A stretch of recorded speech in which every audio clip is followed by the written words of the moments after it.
दोस्तों, नील युग study channel में आप सब दोस्तों का हार्दिक स्वागत है। आज हम इसी वीडियो में देखने वाले हैं सीबीएसई क्लास नंबर 11 यानी कि 11 सब्जेक्ट है Hindi code 5 NCERT solution chapter number 3 यानी कि यूनिट नंबर 3 यानी कि पार्ट नंबर 3 है, जिसका नाम है आलो आंधारी। और इसी पार्ट के जो प्रश्न दिए हैं तो उसी प्रश्नों के हम आंसर के रूप में सॉल्यूशन देखने वाले हैं। तो इसी वीडियो को जरूर देखना। देखिए सवाल नंबर 1 आपके सामने ये रहा। देखिए क्या है, पाठ के किन अंशों से समाज की यह सच्चाई उजागर होती है कि पुरुष के बिना स्त्री का कोई अस्तित्व नहीं है। क्या वर्तमान समय में स्त्रियों की इस सामाजिक स्थिति में कोई परिवर्तन आया है? तर्क सही उत्तर दीजिए। तो देखिए उसका उत्तर आपके सामने है। पाठ के निम्न के अंशों से समाज की यह सच्चाई उजागर होती है कि पुरुष के बिना स्त्री का कोई अस्तित्व नहीं है। तो देखिए नंबर 1 है, मुझे बच्चों के साथ उस घर में अकेले रहते देख आसपास के सभी लोग पूछते, तुम यहाँ अकेली रहती हो?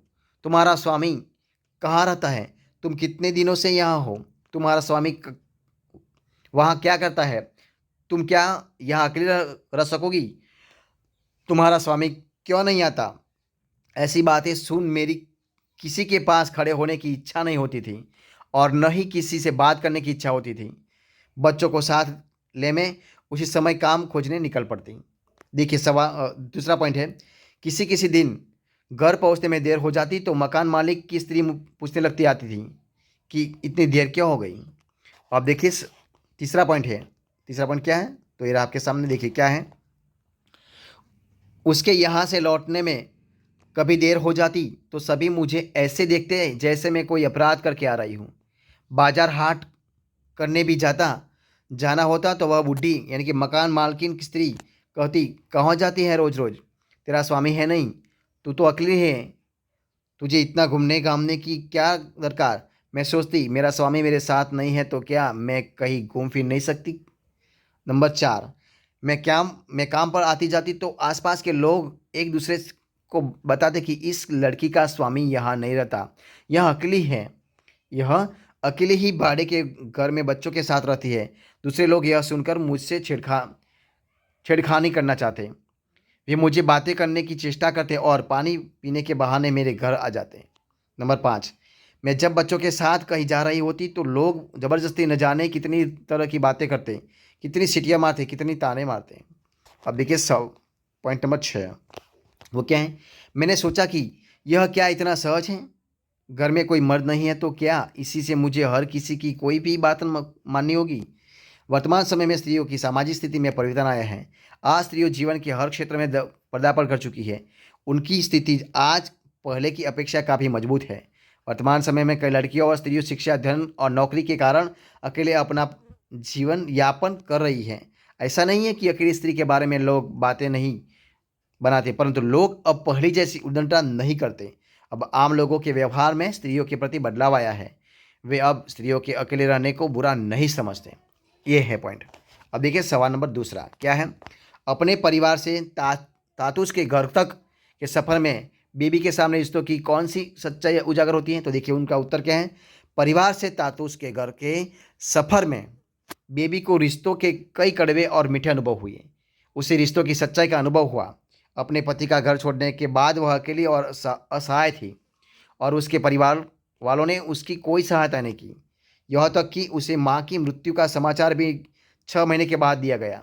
बेबी को बाहरी लोगों जैसे सुनील ने काम दिलवाने में, घर से बेघर होने में, भोलादा ने तो और तातुस ने तो उसे बेटी का दर्जा दिया। उसे प्रोत्साहित कर लेखिका बनाने में सहायता की। तातुस के सभी आत्मीयजनों ने बेबी का हर समय उत्साह बढ़ाने में उसकी हर संभव सहायता की। इससे स्पष्ट होता है कि आज मुसीबत के समय कोई किसी का साथ नहीं देता। विवाहित लड़की के पति के घर छोड़ने पर लोग तरह तरह की बातें करते हैं, पर ऐसी स्वार्थी दुनिया में तातुस जैसे लोग उनकी सहायता के लिए तत्पर रहते हैं। उनके साथ रहकर ही बेबी को यह ज्ञात हुआ कि रिश्ते की डोर रक्त संबंध से अधिक स्नेह और अपनेपन से बंधी होती है।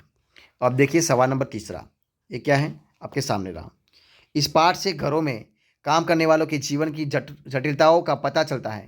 घरेलू नौकरों को और किन समस्याओं का सामना करना पड़ता है, इसलिए इस परिवार इस पर विचार कीजिए। तो देखिए उत्तर क्या है, घरेलू नौकरों को अनेक तरह की समस्याओं का सामना करना पड़ता है। देखिए नंबर एक क्या है, घरेलू नौकर कभी भी आर्थिक रूप से सक्षम नहीं हो पाते। इनके शारीरिक श्रम के मूल्य को कम आंका जाता है। इनकी नौकरी की कोई गारंटी नहीं होती, जब चाहे अकारण ही नौकरी से निकाला जा सकता है। आर्थिक रूप से सक्षम न होने के कारण इनका जीवन यापन निम्न स्तर का होता है। इस कारण ये अच्छे घर, बच्चों की पढ़ाई, पढ़ाई लिखाई, स्वास्थ्य, सामाजिक आदि स्तर पर हमेशा निम्न ही रह जाते हैं। घरेलू नौकर शारीरिक शोषण का भी शिकार होते हैं।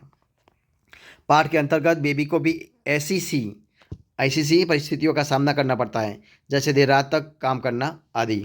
अब देखिए सवाल नंबर तीसरा, ये देखिए क्या है, कौन सा है, आलो आधारित रचना बेबी की व्यक्तिगत समस्याओं के साथ साथ कई सामाजिक मुद्दों को समेटे हैं। किन्हीं दो मुख्य समस्याओं पर अपने विचार प्रकट कीजिए।